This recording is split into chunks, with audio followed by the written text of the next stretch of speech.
Avant de plonger dans cette histoire incroyable, pensez à vous abonner à la chaîne et à activer la cloche. Ici, chaque récit a quelque chose à dire, et vous ne voudrez pas en manquer un seul. Atlanta, 2005. La pluie tombait en fines gouttes sur le petit appartement de Lisa Johnson, une jeune femme noire de 26 ans, les yeux fatigués mais le cœur plein d'espoir.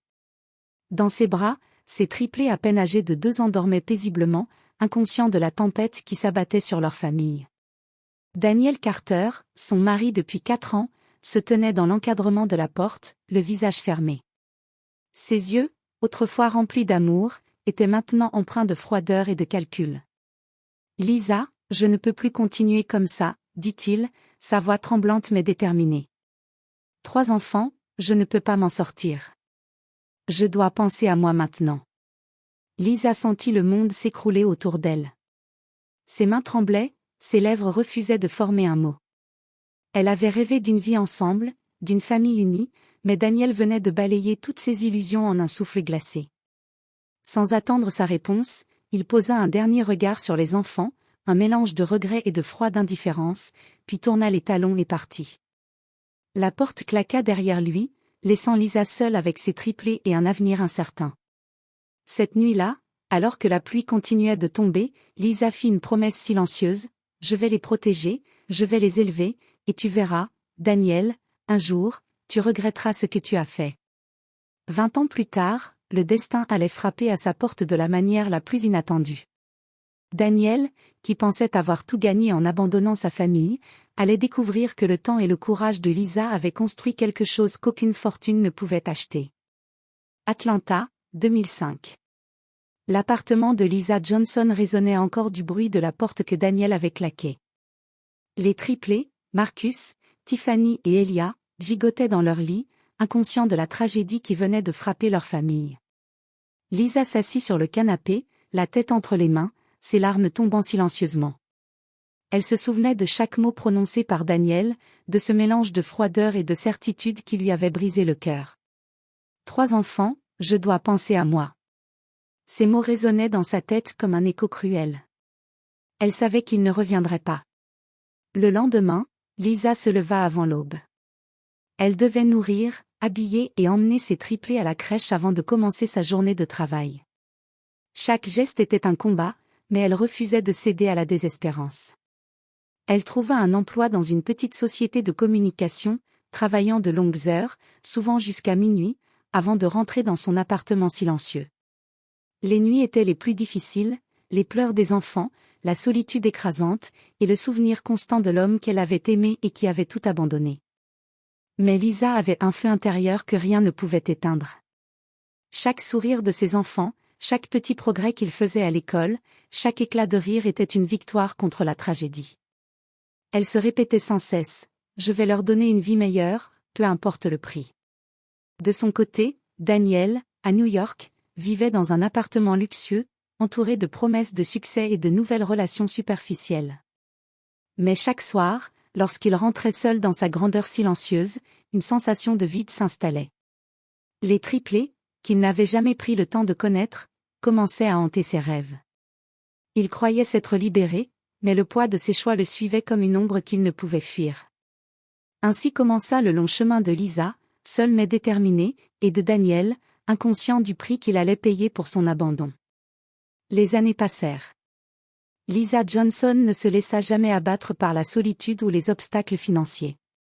Elle jonglait entre ses 2 emplois, travaillant parfois jusqu'à tard dans la nuit pour payer le loyer et subvenir aux besoins de ses triplés. Chaque jour était une bataille, mais elle ne voulait jamais que Marcus, Tiffany et Elia sentent le poids de l'abandon. Marcus, l'aîné, montrait dès son plus jeune âge un sens aigu de la responsabilité. Il aidait sa mère à préparer les repas, veillait sur ses frères et sœurs et faisait ses devoirs avec une discipline étonnante pour un enfant de 6 ans. Tiffany, débordante d'énergie et d'imagination, rêvait de devenir entrepreneuse, créant des « entreprises » imaginaires dès l'âge de 5 ans. Elia, le cadet, avait un cœur compatissant et un esprit curieux, posant toujours des questions sur le monde qui l'entourait. Lisa s'efforçait de créer un foyer chaleureux malgré les difficultés.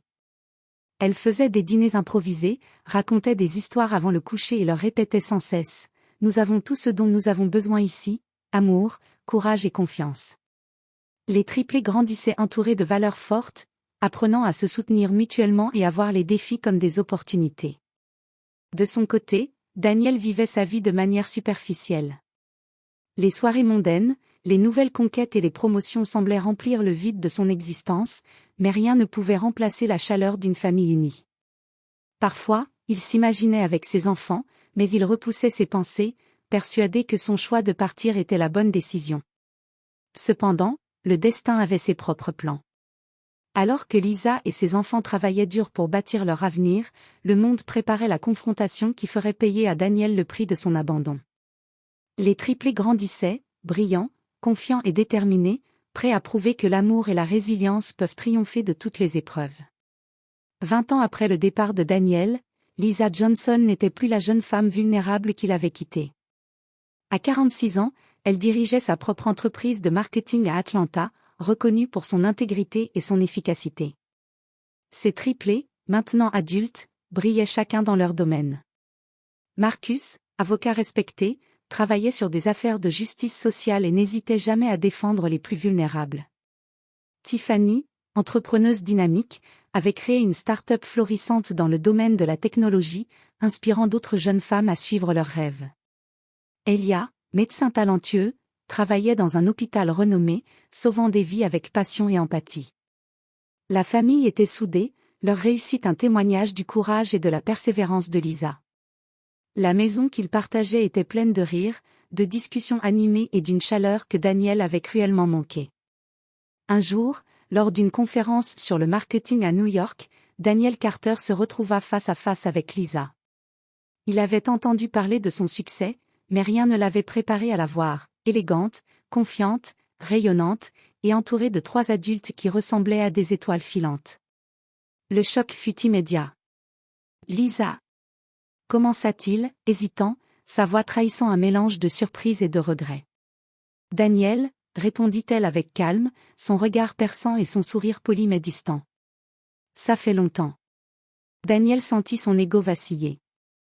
Il avait pensé qu'il pouvait tout rattraper avec un simple mot ou un geste, mais face à Lisa et à ses enfants, il réalisa que 20 ans de distance et d'abandon ne pouvaient pas disparaître instantanément.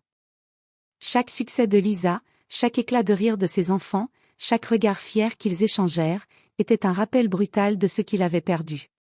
Ce moment marqua le début d'une confrontation inévitable. Daniel allait devoir faire face à la vérité, il ne pouvait pas acheter le temps perdu ni effacer les années d'amour et de résilience que Lisa avait construites seule. Quelques jours après leur rencontre à New York, Daniel n'arrivait plus à chasser l'image de Lisa et des triplés de son esprit. Chaque succès, chaque sourire de ses enfants semblait le frapper comme un rappel cruel de ses erreurs passées. Incapable de rester passif, il décida de contacter Lisa. « Lisa, je sais que je ne devrais pas, mais je dois te parler », écrivit-il dans un message maladroit. Elle répondit simplement, « Si tu veux parler, ce sera en personne. » À Atlanta.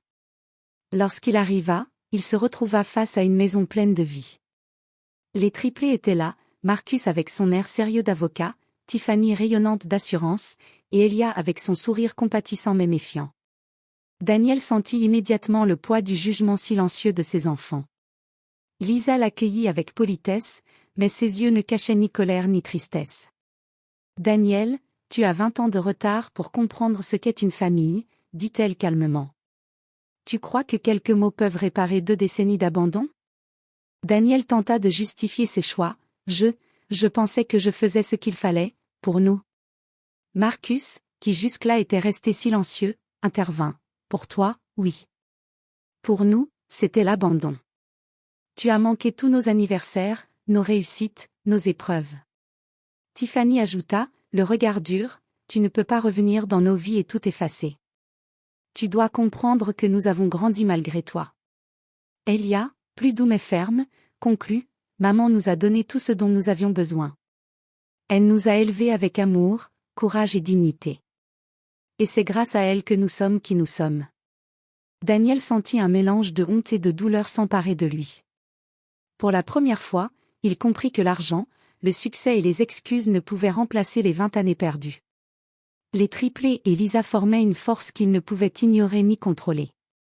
Cette confrontation marqua un tournant dans sa vie, il ne pouvait plus fuir son passé. Les regrets l'assaillaient, mais il allait devoir apprendre à vivre avec, car certaines choses, comme l'amour et la loyauté, ne se rachètent pas facilement. Quelques semaines après la confrontation, Daniel tenta encore de renouer. Il envoyait des messages, essayait de les inviter à déjeuner, offrant excuses et promesses de rattraper le temps perdu. Mais Lisa et les triplés restaient fermes, le passé ne se réécrit pas, et leur famille ne se marchandait pas. Lisa décida de donner une dernière leçon à Daniel, non par vengeance, mais pour lui montrer que ses choix avaient des conséquences irréversibles. Elle invita Daniel à un dîner, mais pas pour le réconcilier. Assis à table, Daniel réalisa qu'il n'était pas là pour être accueilli comme un père ou un mari. La table était remplie de rires, de succès et d'amour partagé.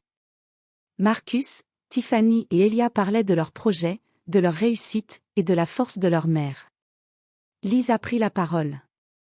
Daniel, regarde ce que nous avons construit, malgré ton absence.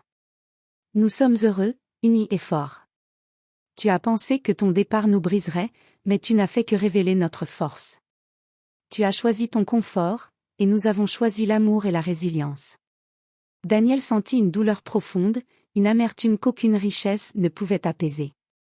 Pour la première fois, il comprit que certaines pertes étaient définitives. Il ne pouvait pas acheter l'amour, le respect ni les années de vie qu'il avait manquées. En quittant la maison ce soir-là, Daniel marchait seul sous la pluie, un mélange de honte et de regret le submergeant. Lisa et les triplés restaient derrière, rayonnants et unis, une famille intacte malgré l'ombre du passé. Ce soir-là, Daniel réalisa enfin, il avait tout perdu parce qu'il avait choisi l'égoïsme. Et Lisa, avec courage et détermination, avait prouvé que l'amour véritable triomphe toujours de l'abandon et des regrets.